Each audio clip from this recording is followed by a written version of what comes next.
Dizimdə də problemim var, vurur ayaqlarıma. Yeriyə bilmirəm. 2-3 metr gəzib otururam, uzanıram, yerdəndir. Belinizdəki ağrı ayağınıza yayılır, yoxsa ancaq ayağıma yayılır. Bir də ki, həkim əlimdə, ayağımda iynə batmalar olur. Ondan sonra qarışqa gəzmə olur. Elə ki, ayağımda qarışqa gəzir. Şəkəriniz var? Güclü. Şəkər müalicəsi alıram. Elə təzə getmişdim İradə doktorun yanına. Təzyiqiniz olur? Təzyiq belə olur, yəni hirslənəndə, əsəblənəndə olur. Belə amma təzyiq xəstəsi deyilsiniz. Yəni mütəmadi hər gün atıram, təzyiq amnesti atıram. Arada.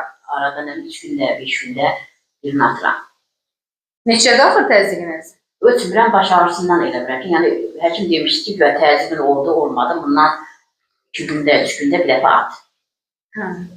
Çox darıxıram, çox sıxılam. İndi bax bir dəqiqə heç kimi görmək istəmirəm, heç kimi. Heç kimlə oturum nəsə danışım, elə ağlayayım, dərdimi fikirləşim, yəni nəsə olacaq. Mənim yanıma sizə kim yönləndirdi? TikTokdan görmüşdüm. Ən axırda variantım bu oldu. Yaxşı eləmişsiniz, gəlmişsiniz. Yaxşı olsun, Allah köməyiniz olsun, yəni. Və bir əncam çəkin, sadəcə yəni. İnşallah, inşallah. İstəyirəm ki, ölümə doğru gedirəm. Allahın köməkliyi ilə mən sizə müalicə yazacağam. Yaxşı, telefon nömrəmi də verəcəm. Siz mənlə əlaqə saxlaya, dərmanları mənlə məsləhət eləyə, yəni öz başınıza dərmanlarla bağlı qərar verməyin. Bu xoşuma gəlmədi, içmirəm. Və yaxud da bu xoşuma gəldi, biraz çox içim. Belə yox. Mən necə demişəm, hansı dozda demişəm, o şəkildə qəbul eləyin.